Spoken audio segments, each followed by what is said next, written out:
Hey, what's up? What's going on, everybody? Sleigh bells ring. Are you listening? That's it. No more talking of nothing else now. Crimbo is on the way. Crimbo is on the fucking way, lads. You're all very welcome to episode 83 of Buckshot for Friday, the 2nd of November. So there you have it. There's nothing between us now. It's a straight shoot to fucking Christmas. And the Crimbo songs, and you can't complain. You can't complain. There you go. There's nothing else in the way, and it's never gotten earlier. Like the Christmas shit has been out for fucking 2 months at this stage. There was Christmas shit, I'd say, around Easter. Fucking bunnies and all the rest of it with Santa hats on. So, we're off to the races when it comes to Christmas. I know I am. We're going for the Panto launch is next week. Next week. Can you believe that shit? Can you believe that? Anybody who's been with me this long journey, seems like only yesterday we were talking with Samantha Mumba and Richie Hayes and the rest of the gang of Dale Cronin. A new gang of people this year, so that'll be a bit of crack. Jeez, I just got finished. I'm doing this Thursday night. It's now about 11 o'clock. Just got finished watching The Nun. I won't lie. It wasn't as shite as I thought it was going to be. I genuinely thought it was going to be total pants. And it was total fucking pants, but I thought it'd be total pants to the point where you're like, could you at least gotten the acting? The acting was actually pretty good. There was a woman in it. I think she's in American Horror Story. She's pretty good. So do you know what? I mean, it was dirt, but it was way better dirt than I thought it was going to fuck be. So I was happy enough. The Nun gets my recommendation. Wouldn't scare the fuck all out of you, like, you know what I mean? Not that real psychological shit, like, you know, like that movie Get Out. That'd fucking twist my brain a small bit, alright, like, that kind of shit can happen, you know, Hostel, Bratislava, that kind of shit, somebody cutting your Achilles tendons, I believe that could fucking happen, I really do. Oh, Jesus, right, I won't keep you any longer, because, you know, I've shit to do, and stuff, places to sleep. Gigs coming up this week will be, this weekend, what the fuck is happening? Oh, yeah. Well, 2 corporates Friday and Saturday, so don't worry about those fucking things. But, which actually has me missing the fucking Ireland match. I'm raging. You just don't, I need to factor these things in more into my calendar. But anyway, Comedy Club nights, I'll be back at Unhinged Comedy Club on Sunday night coming. And Monday I'll be with Emma Dorn and Jim Elliott. And I think Danny is on the lineup too, cracking a little lineup there for us. We're going to be on in the Cherry Comedy Club upstairs in Whelan's on, I believe, Wexford Street in Dublin. So if you're around on Monday night, you're looking for something to do, I don't think you go too far wrong. I'm going to be trying out some new stuff. I'm guessing Jim, I think Danny is showcasing his gig that he's got coming up in the next couple of weeks. Should be an old fucking cracker. Yeah, so Emma will be there as well. Guessing she'll try out some new stuff. She's always good for some new stuff too. It'll always just be a bit of crack. I'd just like to say thank you very much. I don't know if I talked to you about it last week, but we got some great pictures through. I'm going to post them up. Actually, a couple of people sending me stuff on the Ramblepod and Buckshot gear. They're after getting notebooks, the whole lot gone to Germany. I just got some more pictures through from people.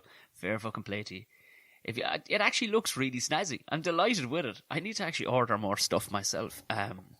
Fucking hell, it actually looks really nice. I got a bunch of the stickers and they're top quality gear, like the stickers and all the rest, and people are sending me pictures of their mugs, but I need to actually get my hands on. Well, I think I'll get the hoodie.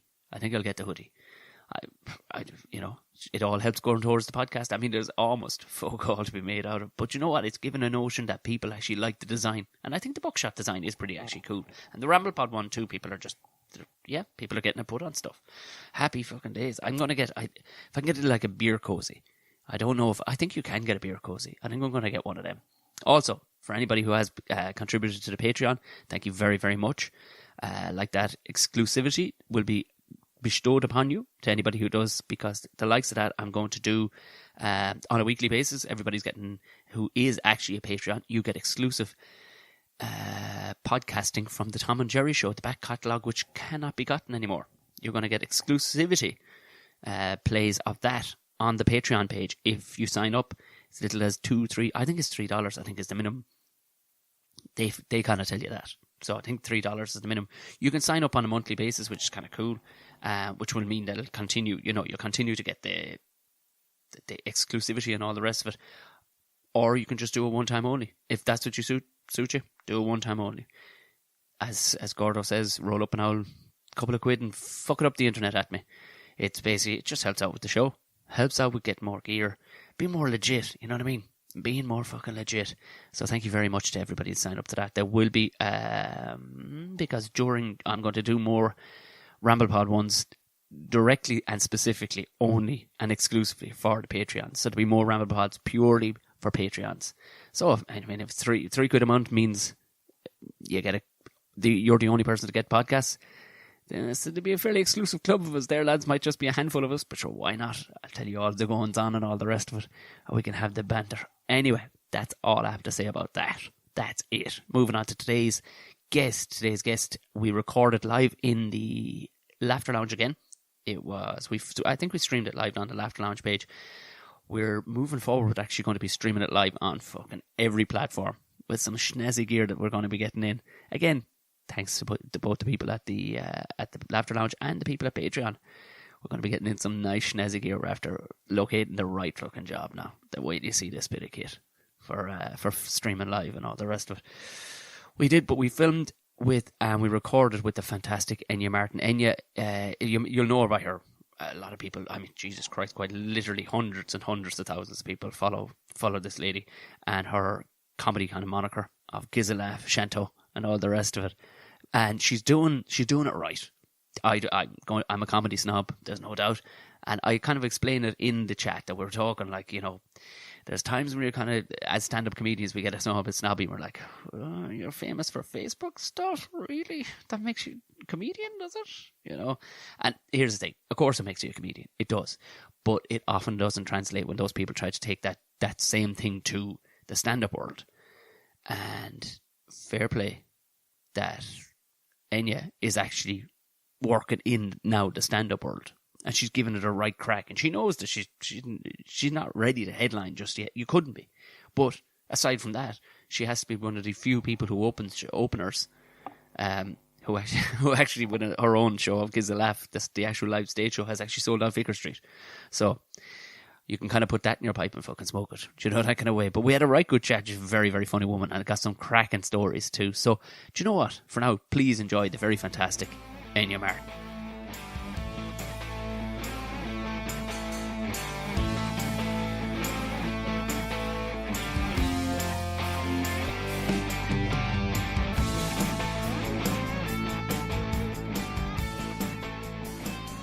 Enya Martin, thank you very, very much. Here we are, Buckshot, episode, I don't know what episode, 80 something or other, but thank you very much for doing it. Thanks for having me in. Yeah, it's because we met we met at a very kind of an affair that you wouldn't catch the likes of you and me at typically. A Trinity affair of debating. How did that come about for you? Like, I don't know how I ended up in the fuck thing, but like, you could see how one or two of the others are there. All right, you're going, all right, I see, yeah. That was the most bizarre gig I ever did, I have to say now, because my manager just gave me a brief description about it. He was like, "Yeah, you're just going to be you're going to be doing a gig in Trinity," and I was like, "Okay." And then I got there and I was like, "Yeah, this is the debate society," and I'm like, "Wait, so I'm not doing stand up now?" And I'm like, "No." So I literally had to piece together a few words on why it's okay to be ugly, so. Oh yeah. But that was a weird gig. How did you find it? Oh, it was weird. Like, you saw, I did no debating. Like, I just went up there and just started shouting stuff at people. Like, there was no debating. I'm not here to talk about the merits of anything. I'm just going to do some stupid version of stand-up. Yeah. As improv-y as I can. Like, because it was, what did nobody wanted or cared. It was just like, these were students who were getting drunk in the middle of the day. Yeah. So they really didn't care. But I was very apprehensive because I did one a couple of years back, and I'd said it to your man who booked me to do it, that I'm forgetting his name, but he works in FM 104, and he'd said, no, it'd be good crack. I went, the last one of these that I did were good crack was the biggest wank fest I've ever been to. Really? Oh my God. Really serious, was it?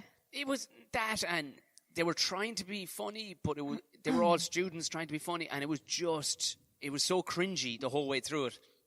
And I remember they were having a go at me about something. These 21-year-olds were having a go at me about Damo and Ivor and stuff, because it was fresh at the time, and I was kind of going, what? I just acted in a fucking thing. Why, you little fucking shit, you? And here you are in corduroy trousers giving out to me about fucking pretending to be posh. Fuck off yourself. Do you know? And it wasn't that it was an attack on me or anything like that, but I just went, this is zero crack for anybody in the place. It just got really weird. Yeah. But I think that other one was all right. Like, at least people were chucking along, and there seems to be a decent nature of people in it. Like, yeah, like Kevin and Owen and yourself and stuff. Like, I was in fits laughing, you know. Like, I wasn't even like thinking about the debate after a while, because at the start I was actually kind of nervous. I was like, this is actually going to be a real debate. Like, I've never debated anything. And then and then your mum was just like, after 30 seconds you can like challenge the person up at the podium. And I was like terrified that someone was going to start like, hold on a minute there now. I was actually terrified, but nobody interrupted anybody. Like, to be honest, even when he said that, I had a quick look around the room, and I've done enough pain in the hole gigs around the country where you can look out and go, this is going to be trouble. I looked, and just by the heads on the people that were sitting close by, you knew not one of them was going to open their mouth. Heckle-wise, like, they weren't going to challenge you. They weren't going to say anything. Yeah. Anybody who had any intention of speaking loudly were already, because a handful of lads came in, like Trinner's lads came in and did their little sketch, like, and it was quite good. Like, but it was like, there was almost way too much in it. But that's what comes from performing. You're like, lads, there's way too much talking going on there. People aren't picking up on half the shit. Just shout the word fuck every 2 seconds. People will love it. Trust me. Yeah. Have you not seen my stuff? People like when I curse. That's it. That's it, exactly. Like, makes people feel good about themselves when you. It really does. Like, like your man, is it Kevin Hart? No, it's Joe Rogan. Do you ever see him live? Yeah. He just says the F word every 2 seconds, and it's just like, people are just like on their backs laughing. And I'm like, well, whatever works for you, you know? Have you, like, the amount of swear words I use during everyday life, I actually don't. I mean, the amount of times I say the word, like, see you next Tuesday while I'm driving, you know, like, someone will just, like, try to slide into my lane, I'll just be like, cunt. Yeah. I just mutter under my breath. No one's even in the car with me, I'll just say, cunt. And do you kind of go, did I just curse today? Oh, like, if my mom was here, like. I've had to try and wind my neck in when it comes to cursing, all right. But as soon as I step, especially on this stage in particular here at the Laughter Lounge, oh my God almighty, I just... Fuck. And people have said to me, maybe you tone it down a bit. I go, but they're still fucking laughing. And that's how I think anyway. Like, I'm from rural countryside where, like, nobody pulls you up in your accent or what you're saying. The F word's like a comma in your sentence. Oh, yeah, it quite literally is. It's just a nice punctuation. You know what I mean? It's a nice little punctuation for what you're talking about. A good old curse word, like, enhances the joke, I think, you know. Totally. I mean, I've said the same joke with and without a course, and when I say it with the course, it always gets a better laugh. Totally, yeah. And you were in Galway this weekend as well. How did you... We were on the Spiegel tent. I had to leg it away because quite literally, before my hangover fully kicked in and I wasn't physically able to drive back to Dublin, we had to pick up the dog anyway. And I had no more gigs. And I did want the idea of hanging around would have been good crack, but the fucking dog needed to be picked up from the kennels. Like, so I was like, all right, we can fucking make it back. Yeah, a lot of people had to leg it actually on the Sunday. Did you leave on the Sunday? Yeah, I had intentions of staying again, like, but. To be fair, it had been a very long 10 days for me. Like, you were there for 10 days? I was back and forth there, gigging, and then I was around the country. But it was actually 12 days non-stop gigging. Oh my God! I racked up. I was telling Holly there, and I was saying it. I racked up in one 8-day period on the new car. I'm after getting 2,800 kilometers in 8 days. Like, so yeah. God almighty. Oh my God. I mean, 3 days was harrowing for me. I can imagine 12 days for you. The only thing was I wasn't boozing every day, obviously. You'd have to be driving. Not at all. You wouldn't have a voice left, you know. You went down on the Friday. What days were you gigging? Well, I was doing the Dermot and Dave. They did the live radio show from the Roisin Dove. Yeah. So I was one of the comedians on that. They interviewed Andrew Maxwell, Glenn Wool, and there was another girl. She was a black girl. She was from England. I forgot her name now. Oh, she's got. Oh, Jesus! And I've met her. Has she got a ridiculously hard name to say? Yeah. Begins with a Y. Yeah, I think so. I'll be shocked next time I meet her about this. Like, although she definitely doesn't listen to this podcast. Yeah, so that bitch. No. But if you ever want to be on this podcast, you're more than welcome. But that was it. Yeah, it's And were you gigging? Because I met you on the Saturday then. You popped in for the barbecue. I basically had to leave at 6:30 that Friday morning to make it down for Dermot and Dave, just in case there was any traffic. So yeah, and then that was the only thing I had on that day. So I went out that night then. I went to see who was it? I went to actually see our one that we can't pronounce her name. I went to see her in the Spiegel tent. Don't worry, I'll edit it in afterwards. Yeah. It'll just be a monotone voice. Just my voice over yours. I went to see her and oh god, I think Rachel D. Hunter was the headliner there, but we had left to go and catch Dillamore and the Roshi and Dove. Class. But we missed him. I think he only did like 3 minutes or something like that. But and then I was chilling out then upstairs then in the lock-in. I went home about 4. Then I was gigging then the following night in the Spiegel by myself. Spiegel tent. I did a 20-minute set there, and then I had my own show then the Sunday night in the Town Hall Theatre. So oh yeah, deadly. Yeah, but it was my birthday on the Sunday, alright. So I had a 5-minute set, and there was like 14 comedians. You were on it. Yeah, I was on that one. I went on before the break and quite literally said goodbye to everybody and ran.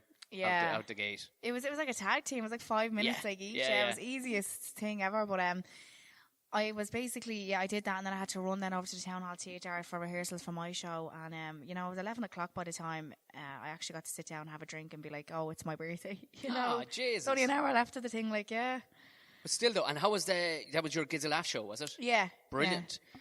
It was, it went down really well, like, because sometimes I do think, I'm my own worst critic. I'm sure a lot of comedians say that about themselves as well, but I'm like, oh, will the Galway people get the Dublin humour? And like my manager reminded me, he's like, these already watch your videos and they're coming to see you, like, so they obviously do get your humour. But they enjoyed it. It was about 170 there was, yeah. Fantastic. Yeah, I was surprised, like, that I got that turnout, like. Because I'm there now. It's with a different play. It's a one-man play. It's the first people that actually signed up for. I'm there next November. And I've no idea how many I'll put in there. Like, it's, you know what I mean? You've no idea. 400 seater, like, yeah. That was when it was said to me, because I was staying in the apartment over the week on the Tuesday and one of the lads who runs. He was over. Geez, I don't know which theatre he was over. But he's like, yeah, I was in the Town Hall. It's a 400 theatre. I was like, what? I was under the impression that was like 100, 150 theatre. He was like, no. All right, we better have a lot of reserve signs on the back rows, up the front. Make it look like we're important, yeah. But and then with Kids a Laugh, like I've seen it obviously online. It's a phenomenal. What was the intention? Was it just for the crack originally? Because I know even Louis, a mate of mine, friend of the podcast, Louis McGee, he did a bit at the beginning, didn't he? Yeah. Because we were in Damo and Ivor together. Oh yeah, I keep forgetting you were in Damo. I know. Yeah. I don't fit the bill at all. It's like so random, but yeah, how it started basically. When I was younger, like I was a bit mad. Like I used to do always impressions of family members and stuff. Like and my mum and dad would always get me to do them. Like, obviously behind our backs. But that's where it kind of started. And then Facebook came along, like, and the videos, Facebook video, like, that was kind of starting to be a bit of a thing. Like people started making their own videos and stuff. Maybe if it wasn't even comedy, it was something else. So I was like, you know what, I'm going to put up a video doing an impression of my mum. And then I used to actually hang around with some girls like chavs, and I did an impression of them as well, because where it actually stemmed from. There was this girl on my Facebook timeline, right, and she constantly used to think the sun should never fed his arse, right. Now he was an absolute scumbag, right, absolute scumbag.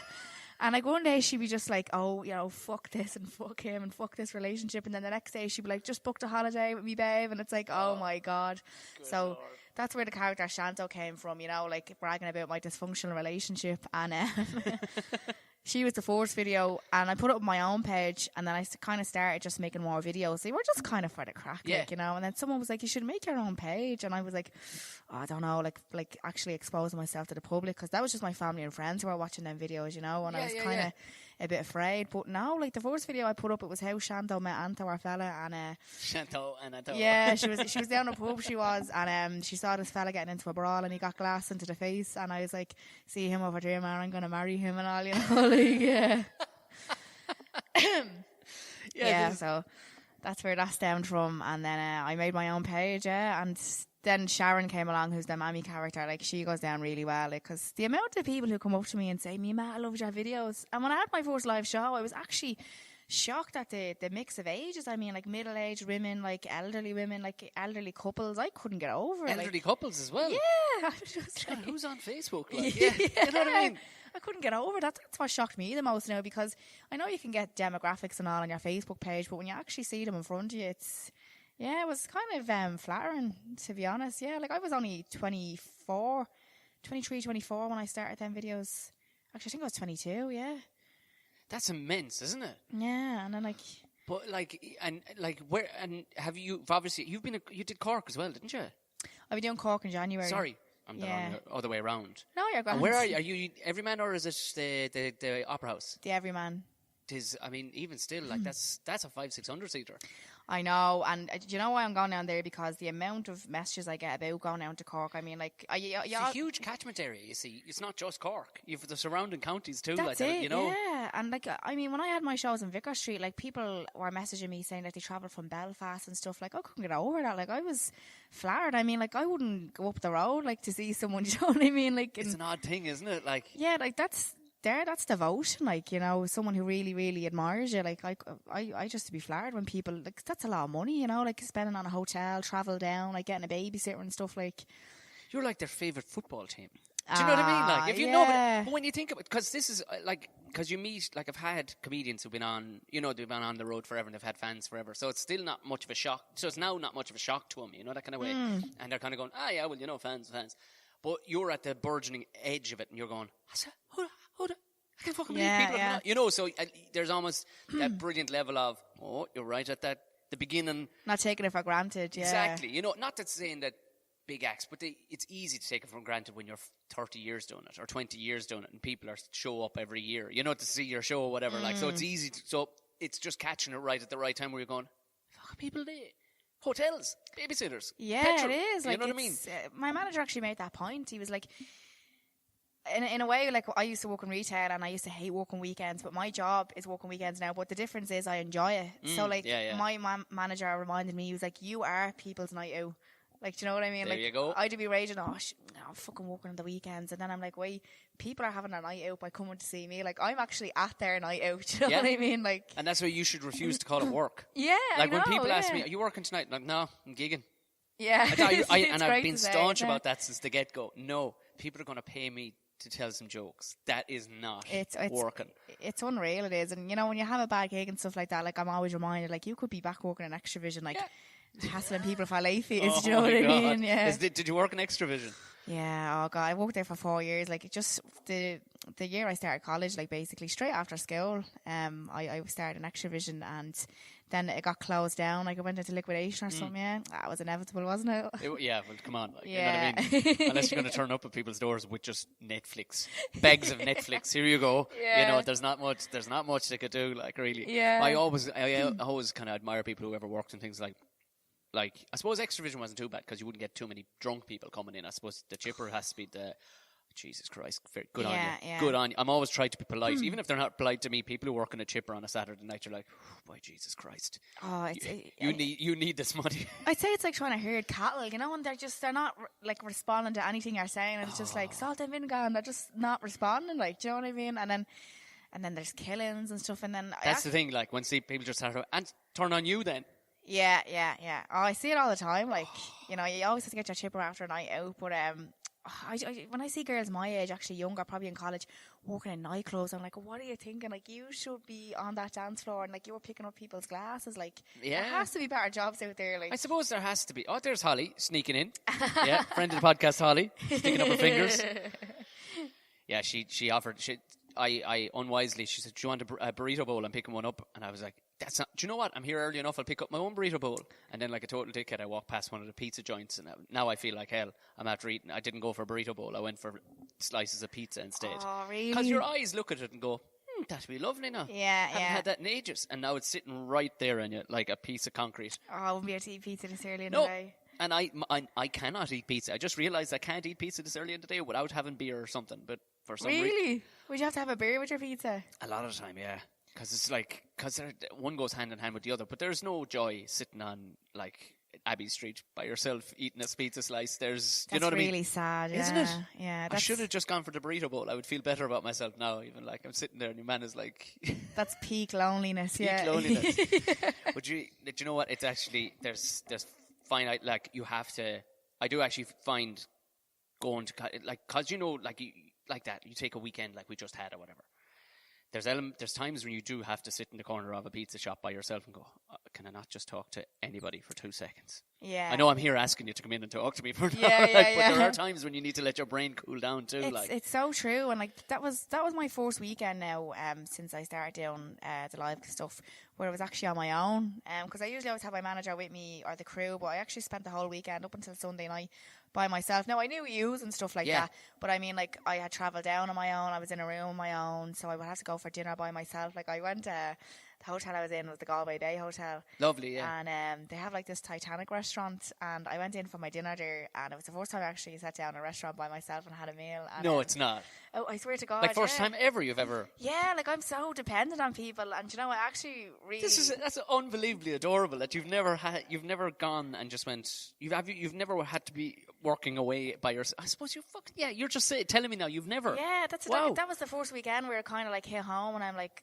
this is like the way it's gonna be. That's like, the road. Yeah, like, and especially now that I'm stemming away from the cast kind of theatre shows, and I actually love the stand up more. So it's a lonely job, and I mean, you could get your partner or something to come down with you, but they can't always be with you, can they? No. But that was the first time my wife Natasha's first time in, I would say 7 or 8 months. She's able to been able to come to a gig, like, 'cause she's got her own commitments and stuff. And on top of that, like, you know what I mean, how much crack is it for her?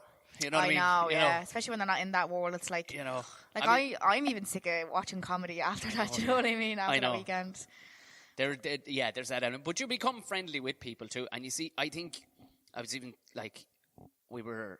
Like I've had, you see, this is the thing. There's almost an intrigue, right? And you see, I'm having you on this in my head as a stand-up, right? But I had an intrigue, like when I was, because I don't understand. I'm getting better at understanding, like Facebook and like, because it was never. Well, that's not. I understand what it's needed for, and that. Okay, here we go. But I'd never put the time into making videos or stuff for it because it was like, would I not just fucking go tell actual people? Because I just didn't. One didn't sync with the other, and you're either built for one or the other typically. And I've had a few like I had the likes of Farmer Michael on and stuff, because I just had no idea. I needed to talk to these people and go, what? How? What? Yeah, where did this all come from? And they couldn't fully tell me. But there's times too when I've seen him put up posts and he's like angry that the whole society of isn't backing him and stuff. It's like, because you gotta put the work in. And that's where I think the big appreciation for you is, because you've gone and you've sold out fucking Vicar Street, but yet you're still going, I need to be a stand-up. I want to be a stand-up. Yeah. And I think that's where people's appreciation, you know, for you going, already she put the cart before the horse, but she's still coming to do stand-up. You know what I mean? Like you can't get complacent. Like I could easily turn around, oh, well, I've done Vicar Street now, I don't need to make videos anymore, I'm already established. No way. Like, I feel pressure every week to put up a video, because it's like a YouTube channel. I mean, that's how people have so many subscribers on YouTube, because they give their audience a video every week, and they're coming looking for that video every week. Do you know what I mean? Like, if I don't put a video up after 2 weeks, I'm afraid people will forget who I am. Like, it's the reality of it. And I now only have the concept because of the podcast. Because now, if it's 5-6 hours late, but like, really? no bitchiness. It's just like, sorry, Tom, is that podcast going up there? Because like I'm driving to work, and I remember I missed like 2 days before because it was just I was out of the country and I couldn't get it uploaded or whatever.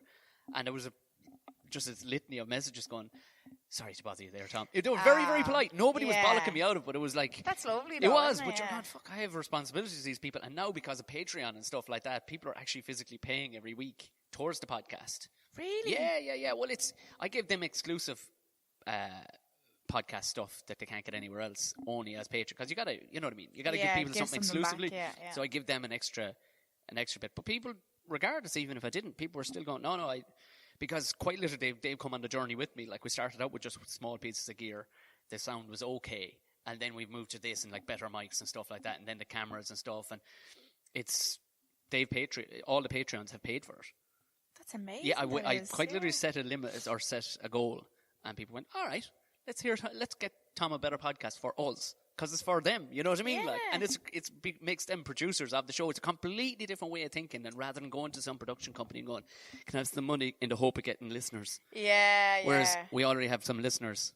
Let's see, can we get... And the more the quality goes up, the more listeners that come, the more they share it, the more they rate it and things like that. So it's keeping it all away from the dirty big hands of... Yeah. Because all of a sudden now I'm getting tapped up by larger firms to go, would you be interested in coming on board? It's like, where the fuck were you a year ago? Oh, You know, yeah, I'm open to all sorts. Yeah, but at the same time, like, there's no way they're going to curtail anything that I say, like. Because like that, quite literally, you and I can sit here and just say the word cunt over and over for an hour. Where they'll dictate, like. Yeah, there will be. And can we slip in something about, you know, whereas, you know. Like, if you want to be on this, it's going to be on my terms. So oh, yeah, absolutely. Be ready for that, like. Don't make it weird, you know what I mean? Like, you know, oh, really, we're going to have to start crowbarring in.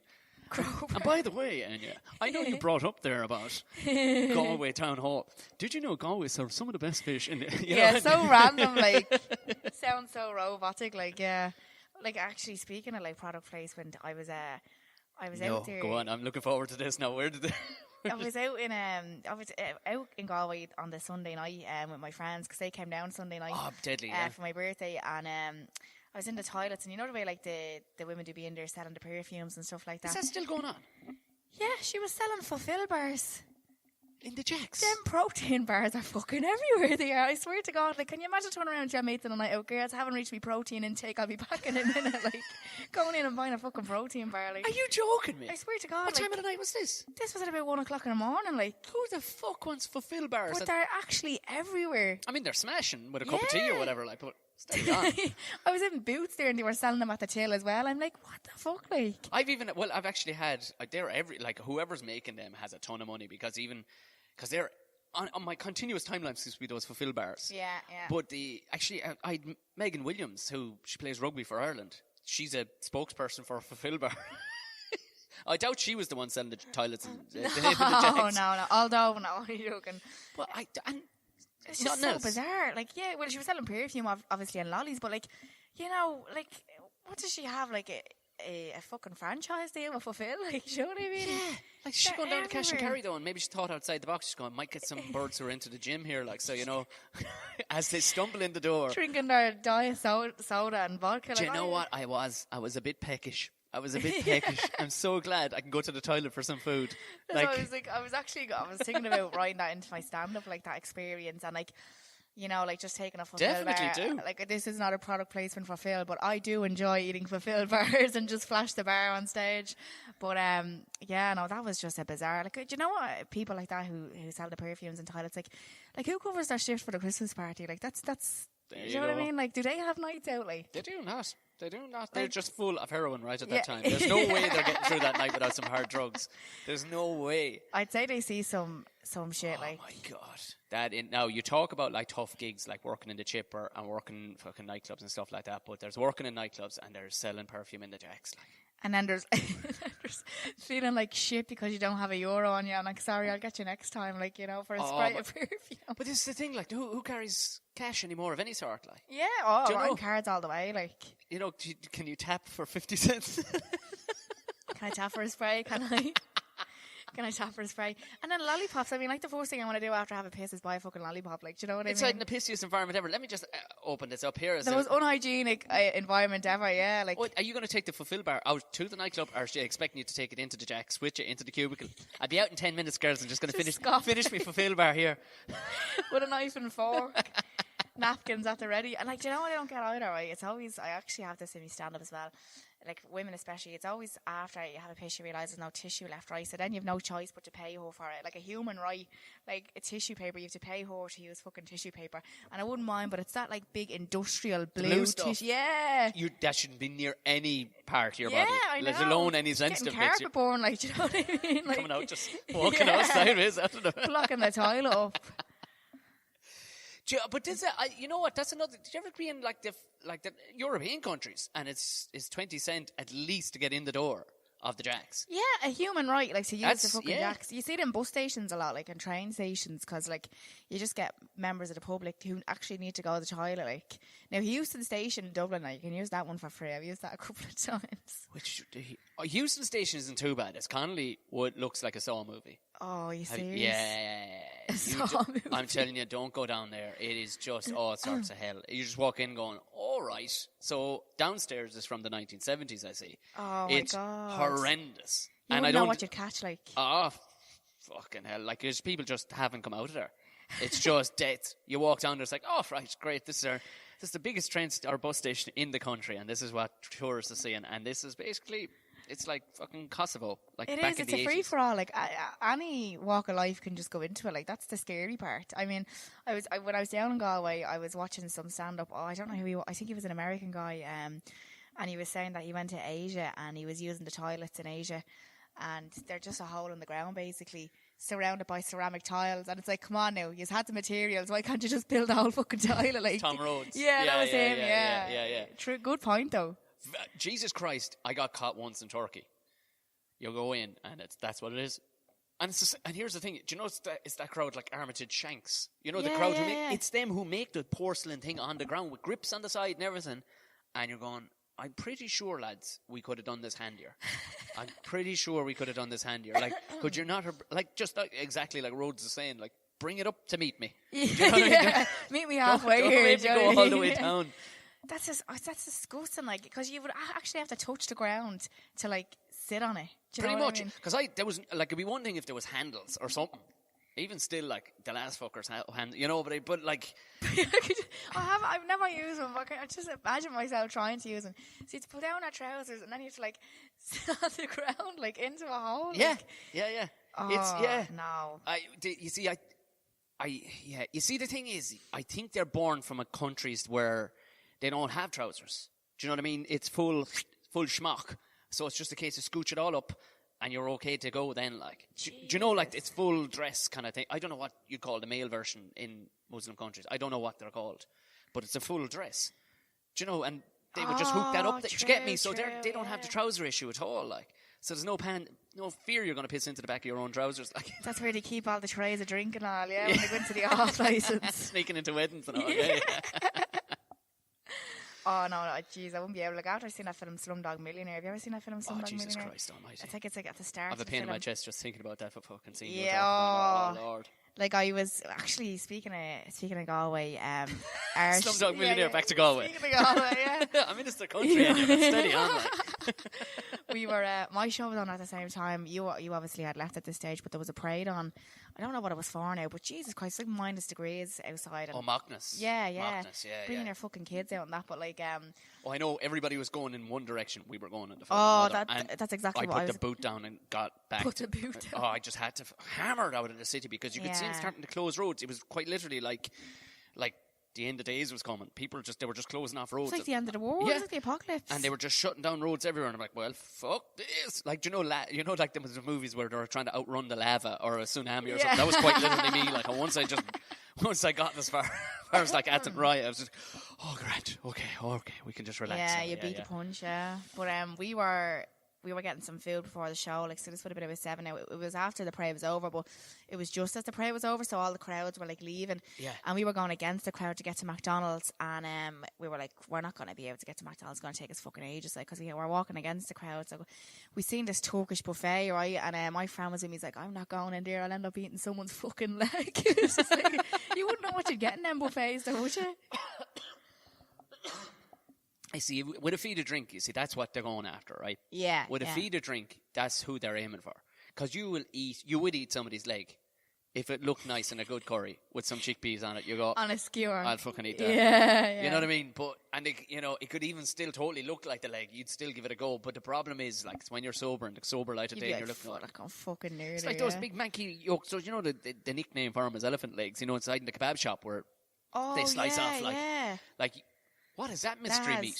What is that? Salmonella written all over it, like. But what even is it? It's just smashed meat down on top of a spike. You're like, it looks like some cannibal-y. Yeah. I have to trust you that that's all good stuff, do I? That's good for my insides. Like, I find it when I'm away a lot in Spain and stuff, like, after 7 you get a feed of drink into you get a bit peckish. And you know those, like, pizza shops, like, they just sell single slices on the side. That's what I went to around the corner, and now I feel like I want to keel over. Really? Was that bad? It tasted gorgeous, but then as I walked away, I went, oh, it hasn't made it all the way. It's actually just sitting there. It's this doughy stuff that's just sitting there now like concrete, right? It hasn't made it past my lungs yet. It's just hasn't even made it into the stomach. It's just sitting there. And I'm actually struggling to breathe through this whole podcast. Really? It's not good. Do you want some flat 7-Up or something? All right, like, yeah. And get some white toast with the slits cut off the corners. That's what I just be like though in Spain. Like I just eat like these slices of cardboard, and like all my friends are saying, "Well, you're going to have salmonella tomorrow," and I'm like, I'm enjoying it. It actually tastes really nice, and I've been lucky so far. And I haven't been caught with food poisoning. You're young, you see. My day is due. Wait till you get into your 30s now. Wait till you get into your 30s. Really? Oh, it's curtains after that. Yeah, curtains. Yeah, curtains. Good night. Thanks for the use of the hall. Good luck. Oh Jesus! Like, you know, speaking of food poison, I remember I was away. We were over in the Grand Canyon. We were getting a helicopter ride, but that morning, like from the drink, like my stomach was in bits. So I went into the pharmacy, and what is it? Is it Imodium that makes you be unconstipated? Yes. Right. So she gave me. I had like diarrhea basically, and I was taking Motilium.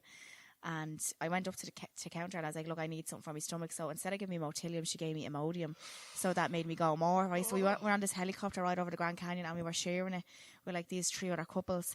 And I was like, I'm going to go. And like, what a place to go though. Outside of the shopper. If you're going to go anywhere, like. just pop the arse out the window, yeah. Oh my God. But I was like, I'm really sorry I've ruined this experience. You had no problem naming into that hole. Oh, yeah, that was I wouldn't miss that hole, yeah. But I had to go. How did you get through the rest of it? We just had to land. We had to keep going, and I felt so bad on the 3 other couples because they were just traumatized, like really traumatized. Oh, well, I had to go myself, like. Oh, had you? I had to go myself. Oh my God! And then I just threw the knickers out the window, and the helicopter flew off. Yeah. Oh, I actually felt so bad. Please say that's part of your stand-up. Yeah, I'm trying to tweak it like so it sounds even more dramatic, but yeah. No, honestly, it doesn't really need a lot more than that. It really doesn't, Enya. You shit yourself in a helicopter over the Grand Canyon. And then just threw the knickers out the window, yeah, and I was like, so long.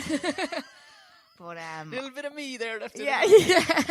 Marking my territory, but I felt bad on the 2 other couples that was, because like that's like fucking 150 a pop like each. Yeah. And then they had to like share, like smelling like someone else's shit, like, you know. But they have that for the rest of their life. Anybody could have said they just went up with some Irish people. You couldn't pay for that experience. No, you could not. No, you could not. Nor would you want to. But at the same time, still, I'd love to have you, like, were they American? They were, yeah. And like I would love to be able to, like, it'd be no good if it was just us in a gang of Irish, because you go, this poor Irish young one is sitting beside me. But if they're from another country, like, this fucking Irish one was up in the oak, you know, or this fucking American. And one of their kids was with them, and she was just crying and everything, because it was like born in her eyes. Brilliant. Mommy, what is this what Irish people do? You just I'm allergic to flying. I just can't. I can't go. We're just feral animals, yeah. We just. This is what we do all the time. Yeah. Now, do you know what the cherry on top would have been if I was with the boyfriend, if he had like asked me to marry him, and like I just shit myself, you know? That would have really been amazing. That would have been the cherry on top now, yeah. Are you still with him? Yeah. Like, that's a good man. I mean, if you can be with someone after that, like you can marry them, you know. Like, so, that's a good man. That's a good man. If he's sticking around, you know what I mean. See, he always gets diarrhea when he's away as well. Does he? Always, yeah. Actually, he got really bad diarrhea when we were over in Tenerife. We were stuck in the room for 4 days, and he actually felt okay. Then we went to the water park and came back, and the fucking hotel room was robbed, right, and everything was gone. Stop. And I was terrified, sitting on the bed crying. And he turns around, he's like, "Look, Enya, at the end of the day, we still have our health." I'm like, you wouldn't leave the room all week in case you shit yourself. Like, do you know what I mean? Health. What a line to give at that point. I Like, know, like, yeah. Fuck off. Yeah, it's important to stay hydrated. Do you know what I mean? Yeah. Fuck's sake. And what was the outcome of that? Oh, we had to go to the police station, right? And I didn't know that the police over there are allowed to carry guns. So we're sitting there giving a statement, and your one has a big fucking handgun and she couldn't speak English, so a translator had to come in. And you know, I'm big into conspiracy theories, but them two could have fucking been conspiring. They could have been the ones who robbed the hotel, because I didn't know what she was saying to her in her language. Do you know what I mean? Yeah.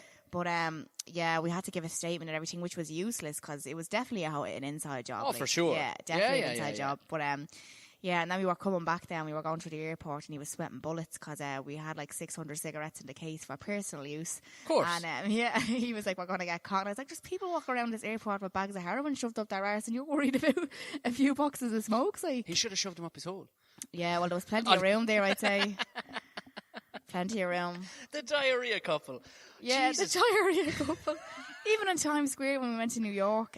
Stop. It was the very last day, and it was the only we were leaving. Is it for the beer or what? Is it just farting Actually, fluid? he's like mad into the Bulmers, like fucks his stomach up. What's he doing drinking Bulmers if I he has know. a dodgy... Yeah, he's only himself to blame. He's only... Clonmel champagne, it is well known that it'll blow... Well, even... Is that what they call it, Clonmel champagne? Well, that's what I call it.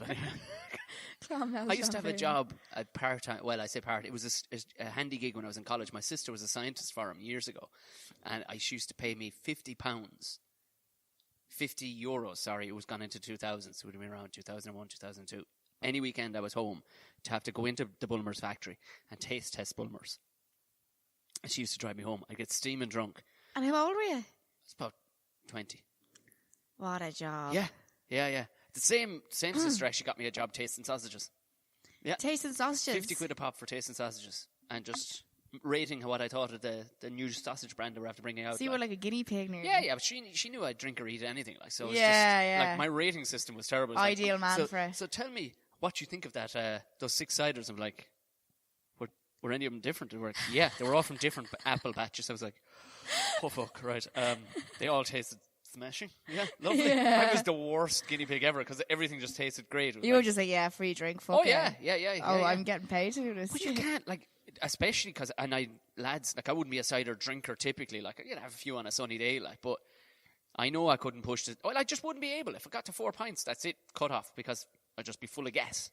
How is he drinking more than 3 or 4 pint bottles of Bulmers, like? Okay. And he'd often come back to me at some stage throughout the night and he'd be like, oh, I'm just after puking me, rung up in the toilet. And I'm like, what? He's like, yeah, the Bulmers is fucking my stomach up. And then he'd go up and get another bottle. And I'm like, what are you doing? You're killing yourself. Like, do you know what I mean? And we were in Times Square and like they sell Magners over there in some pubs. Like, it's called Magners Abroad. But it was the last day and we were literally leaving for the airport in an hour. And I was like, oh, come on, let's get a picture in Times Square. We haven't got a picture in Times Square yet. And he's like, I can't, I need to go. If I don't go, I'm going to shit myself in Times Square. So, yeah, you have to run into a McDonald's. It's like, why me? Why always me? Like, you know what I mean? I was just glad it wasn't me, though. So, yeah. You're like, poor baby. That's so glad it wasn't. I'm like, me. oh, fuck's sake. But what happened to you, do you reckon, the time in Grand Canyon? I know we've just spent the last 10 minutes talking about shite. But hey, we've had some rough ones. We've had some rough ones. I'm myself. sure everyone can relate, yeah. I can know I put it down to way too much beer and drinking poxy food. But yeah. I've kind of I've sidestepped it now at my older age of like, okay, what I'll do is I'll get a proper good feed first in. Yeah. We're Long talking in the stomach. meat and spuds kind of stuff, like where there'll just be no choice. Bless you. And there'll be only as much beer as can fit in will fit in. You know what I mean? And then it's just, well, that's it. We're okay now. But you know what's at weddings, though? I find this a lot.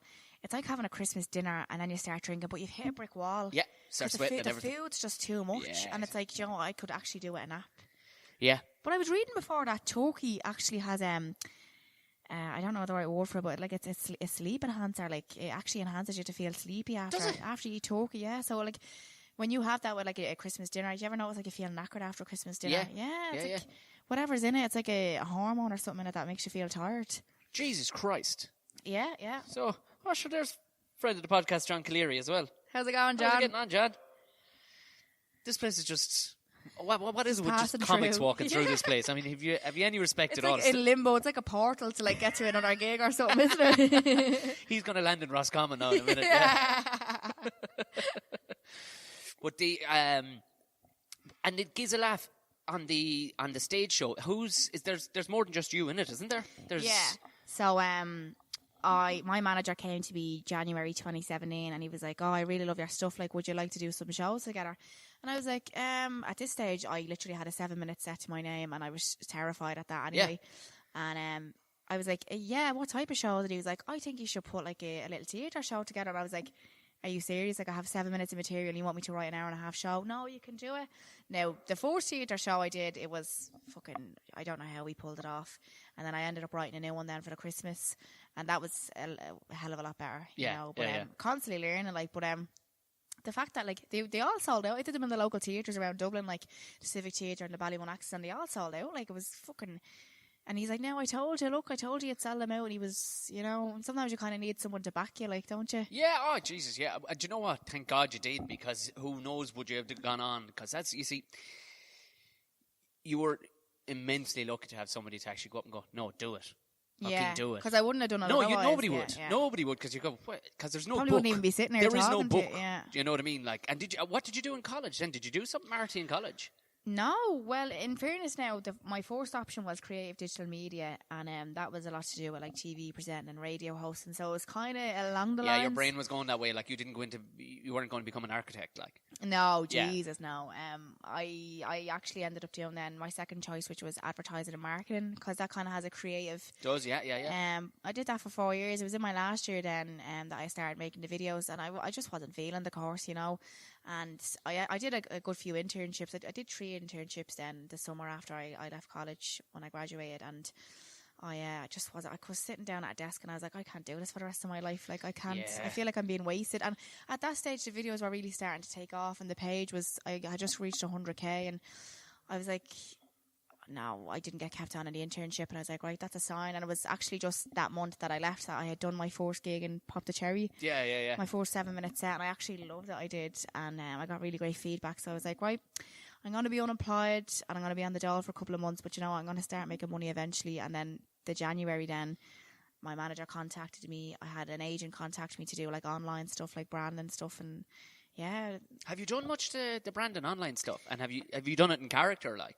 Yeah, so basically I went in agency, and like I'm with them since last year, since 2017, and he came to me and he said, basically, like, say Fulfill, giving them the old plug, this podcast, aren't we? I have to go and buy one afterwards. Please say you're going to end up with Fulfill. I'm totally going to see it like Chanto wearing a Fulfill baseball cap or something. A sandwich board or something walking through town, but what was I going to say? Yeah, so they'd say they have a new bar coming out, and you know they were looking for you to kind of like give it a plug or do a video around it. So yeah. I would try and make it as much as a laugh as possible, rather than like making it sound but they're not really coming to you for, you know what I mean, to make for you to sound like anybody else, like a robot. Yeah. So I would just write a script and I would send it off to them, and I would think of the concept and the idea as to how I would write it into the video, and they'd approve it, and then like, yeah, you get paid for like. Sweet as a yeah. nut. Like sometimes it can be. I'm really kind of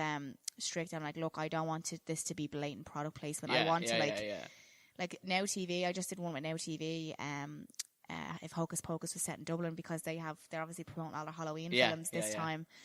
And like that was fun to do, you know, and it wasn't like now the logo was up in the corner and stuff like that, but it still did really well, like perfect. Yeah, because that's the thing. I was wondering, like this mate of mine, Colin Geddes, he has Lavery's Comedy Club in Belfast, but very big online, huge online. Like he has been, like, he's been ahead of the curve on everything. Like he did a podcast 7 years ago. Do you know what I mean? Like he's just what he does product, and it's typically in this wild kind of headbanger. Like it wouldn't be a million miles off of what Giz a Laugh is for Belfast, if you know what I mean, in that kind of sense. But he's even more like fucking mental. But he gets some amount of weird shit thrown at him. He's like, no, there's no way I could not. Yeah, like really, I couldn't. There's no segue of getting that into my thing. People would never believe I'd use that shit. Like, do you know what I mean? Like has any that's the thing. Like, has anybody come to you with like, oh, Dwyer's gravestones, Chantal? You know what I mean? Jesus, that'd be car a hard one batteries now. by Chantal. You know, like, is there any? Has anybody come to you with stuff? You're going, what are you doing?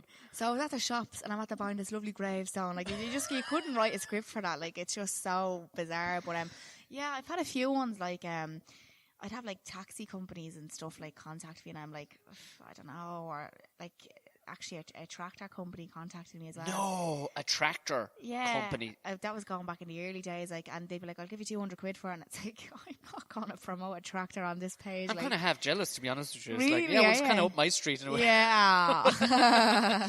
But even still, I wouldn't know how. You would have liked the video, wouldn't you? I definitely would have liked the video, but I still don't know how I would.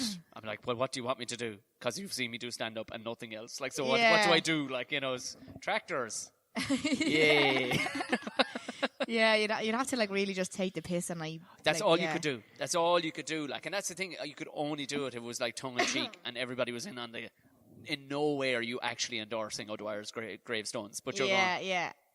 I'm getting paid for this. People probably wouldn't even think I'd be getting paid because, like, there's no way she's getting fucking paid to promote gravestones. Like, you know, it's but I mean, at the same time, like, when they look at your viewership down the bottom, like, somebody's getting paid to do something here. Like, because when the viewership, like, goes into it's not weird for your videos to be in the millions. Like, sure, it's not.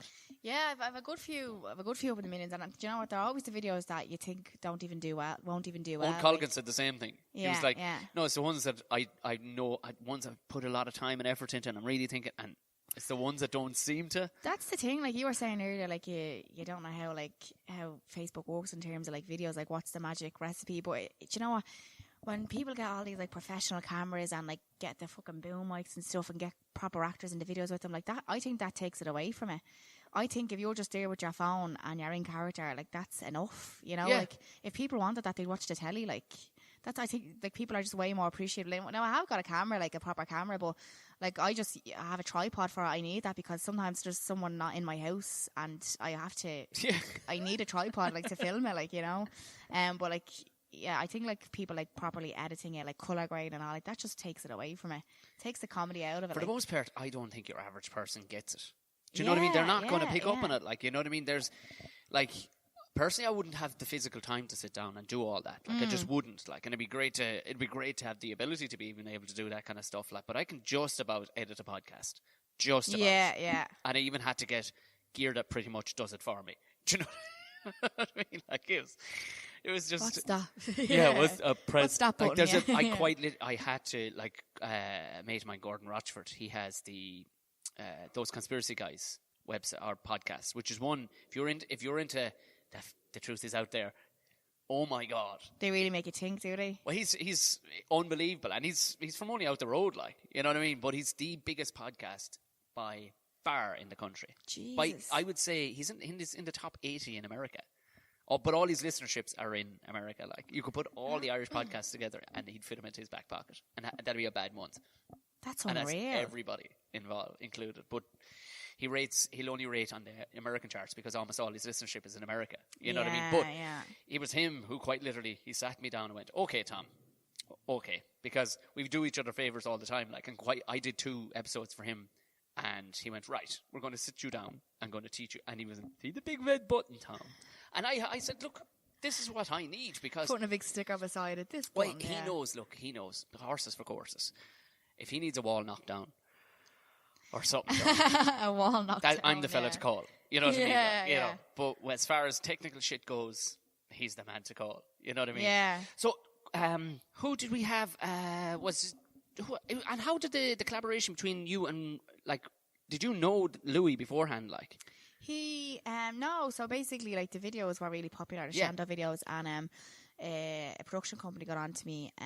They were just an independent production company, and they were like, "Oh, why don't you make a web series, like, and like bring a man and a boyfriend and all into it?" And I was like, "Oh, okay." So I wrote the script for it, and I had to hold auditions, and Louis turned up, and I found him very familiar, and I was like, "I recognise you," and he's like, "Oh, I'm off for a seat." I was like, "Oh, right." So he actually fit the role perfect. So I asked him to be in it, and that's how I started.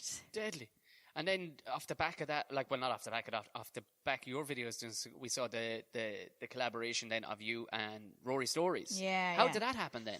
I was actually at his book launch last night. All right. Yeah, in Easton's on O'Connell Street, and I went out after I did to Coppers, no doubt. Oh, jeez. But he contacted me. He did going back about 2 years ago, probably now, right. And he said, "Look, me and you have really big followings. Nobody's making like relationship videos, which are like really, really relatable." And I was like, "Yeah, true." And he was like, "Would you be interested in making one?" And I was like, "Yeah." So we made the first one, and it went down really well. And ever since now, like, we're really, really good mates. And like, I went to his wedding and all there last November and everything. Yeah, like, he'd be a really good friend now. Yeah, brilliant stuff. He's sound. He is, like, he really is. And you know what? He's the best person to go to if you're ever doubting yourself. Like, he's great for the out inspiration speech. But Jesus Christ, you don't have to doubt yourself when it's into the fucking millions. But more importantly, I suppose from our point of view as stand-ups, we're going, yeah, good. Because, like, and here's the reality of it, is that there'll be, most stand-ups will look at the internet world and go, well, I mean, it's fine doing what they're doing and all the rest of them. Can they do what we're doing? But the fact is, you crossed over and you went, no, I absolutely want to be a stand-up too. So immediately, everybody's like, I like her because she's also in our world as well, you know. And it's that. Look, it's again. I thought the opposite. I thought like people would be like, oh, you know, you were only here because you're following on Facebook or something, you know. That's what I thought people would. Well, I mean, here's the thing, though. You're also, like, you haven't jumped the gun either. Like, you're doing, you know what I mean? You're doing your own stage show because you have Gizelaf written and all the rest of that makes, you know, an actor coming in. But at no point, like, nobody's, they're not asking you to headline here either. Like, you know what I mean? You're getting what you're due because you're good at it, but you're getting what you're due for the time being. You'll work your time in, you know. Nobody would be tick at anybody for that. Now, it would be like, and it would be only sheer jealousy had you gone straight in and be like, what the fuck? How's that happen? But you haven't. Like, you come in and you're going, no, I'm going to get better at this. And my other career is going along fine by itself too, like, you know. Yeah, like it was my dream to play Vicar Street. Like, I used to drive by it when I started doing the stand-up. I was like, oh, that's my dream to play there. And I achieved it, I did. And thanks to my manager, and Bren Berry as well for giving me the break. But like after I done that, I was like, Jesus, like I can't believe I've done Vicar Street, because it's a huge venue in Ireland, you know. And Jesus, yeah. Especially for stand-ups. And like I was offered then to do to headline one of the tents in Vodafone festival in Dublin, and I was like, no, not this year. I was like, I'm not ready to headline a tent. And I was like, I didn't want to like put all my eggs in one basket, but like, yeah, like that'd be great for the profile. You've got 60 years to do that. Exactly. You'd be all right. Like, I'd rather go back next year with like new material, you know. And like I support Jason Bourne and Eric Lawler and all that was on the bill as well. But no, I wasn't ready to headline my own tent. I wouldn't.